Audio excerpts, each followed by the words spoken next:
viens de finir un 4 heures de formation avec des entrepreneurs. C'est ma séance pratique de golf. Aujourd'hui, c'est la séance probablement que je déteste le plus parce que c'est pas le fun. C'est mon coach Christian qui m'ordonne de faire ça. C'est que quand je frappe ma balle, je fais les chicken wings. Fait que ma fin de mouvement, je ramène très rapidement mes bras vers moi. Fait que ce que ça fait, c'est que j'invite ma balle à aller complètement à droite. Moi, je suis gaucher, fait complètement à droite. Fait que surtout sur les drives, je frappe. Des fois, j'ai des beaux contacts, puis à part, puis elle s'en va complètement à droite. Puis j'essaie de mettre de plus en plus de puissance dedans. Mais le problème, c'est que plus je mets de la puissance avec mes chicken wings, bien, je l'envoie loin, mais je l'envoie dans le bois. Fait que je m'en vais faire une séance de demi-swing loin, comme dirait Christian. Puis après ça, je fais un swing de pratique.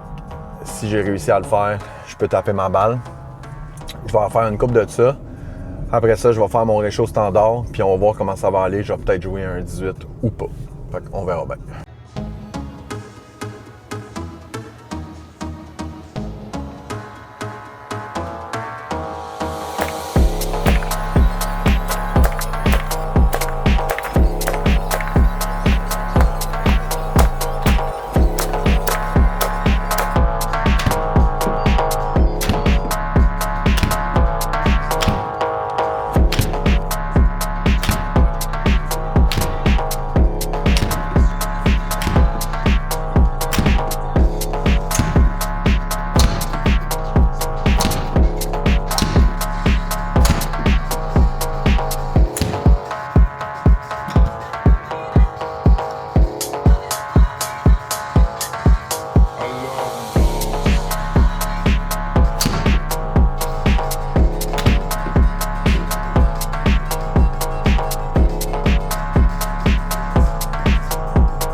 Bon, je viens de décanter de ma game et quelques petits constats que je voulais partager avec vous. Il y avait, je pense que c'est Mike Tyson qui avait dit tout le monde a un plan de match jusqu'à temps que tu manges un coup de poing sur la gueule. Je vais l'adapter au golf, puis je vais dire tout le monde a un plan de match jusqu'à temps que tu fasses un triple bogey. Fait que j'étais vraiment dans une belle game. J'étais plus 2 après 8. Ça allait vraiment bien, des beaux coups, ça allait impeccable. Et au trou numéro 9, j'ai fait un quadruple bogey. Et à partir de ce moment-là, la chaîne a débarqué. Pour les 10 coups suivants, j'ai pas été capable de faire un par. J'ai fait bogey, double bogey, triple bogey. J'ai fini à plus 22.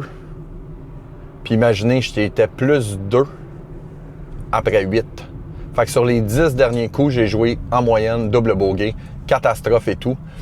Ce que j'aurais dû faire, j'aurais dû m'asseoir, prendre un verre d'eau, décanter, tout le kit. C'est l'avantage que tu as quand tu joues extérieur, c'est que là, ma game a duré 44 minutes.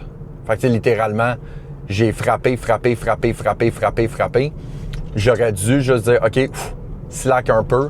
Parce que déjà, trou numéro 10, mon coup de départ était dégueulasse. J'ai envoyé dans le bois. Après ça, je perdais de la distance. J'avais pas mon contrôle de distance.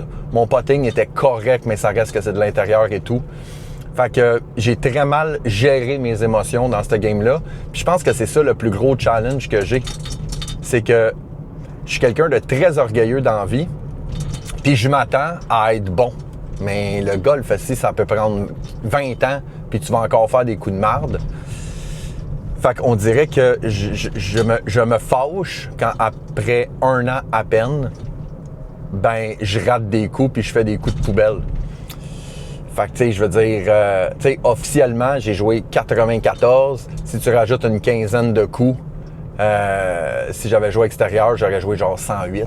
Un autre enjeu que j'ai, ça je trouve ça tough aussi, c'est que dans la dernière année, je travaillais vraiment sur mon mouvement, mon contact et tout ça, et j'étais rendu très, très habitué à la distance de mes bâtons.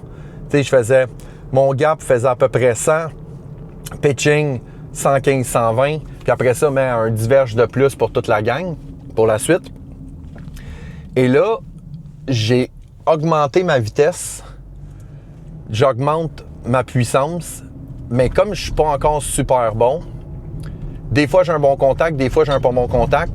Fait que mon gap, des fois il fait 80, d'autres fois il fait 120. Mon pitching sur mes coups d'élan, j'ai fait 145 avec mon pitching, j'avais jamais fait ça. Fait que ça devient de plus en plus difficile. Puis je sais que ça va prendre de la pratique, puis ça va prendre du temps, mais ça devient de plus en plus tough de juste avoir un bon contact. Tu sais, j'ai regardé une vidéo de Scotty Scheffler, il prenait ses bâtons, il les essayait un après l'autre, puis il disait mon driver, je vais faire 278 verges avec, puis il était target à 1-2 verges près. Moi, mon gap, tu me dis combien tu vas faire? Je dis, bah, Chris, entre 60 et 120, là, tu sais, on va voir comment je vais en pogner, puis tout le kit. Fait que ça aussi, c'est une autre adaptation. Mais la bonne nouvelle là-dedans, c'est que j'ai des bons contacts, j'ai une bonne vitesse. Là, c'est juste de mettre des répétitions, puis la journée que tous mes bâtons vont augmenter de 20 verges, exemple, ben la game va devenir de plus en plus facile, entre parenthèses, parce que je vais pouvoir couvrir plus de distance. Juste avec mes drives, je l'ai remarqué, je faisais du 200 au début de l'année. Et là, je suis rendu à du 220 carry et je pourrais peut-être augmenter, tu sais, des fois à roule, tu sais, j'ai fait du 250 roulé et tout. Puis mon driver, c'est de la poubelle. Fait que, tranquillement, je suis content. Ça a pris 44 minutes. C'est ce que j'expliquais dans une précédente vidéo. Moi, quand que je joue, c'est 44 minutes faire un 18, 15 minutes de réchauffement, 1 heure porte à porte. C'est la raison pour laquelle j'adore jouer intérieur. Parce que c'est vraiment une conciliation travail, famille, golf. De dire, là, je suis allé jouer de 2 heures à 3 heures et je retourne à la maison. Je vais travailler de 3 à 5. Fait que ma journée n'est pas amputée comparativement à je m'en vais jouer un 18 extérieur puis ça me prend 5-6 heures. Fait que c'est un beau compromis.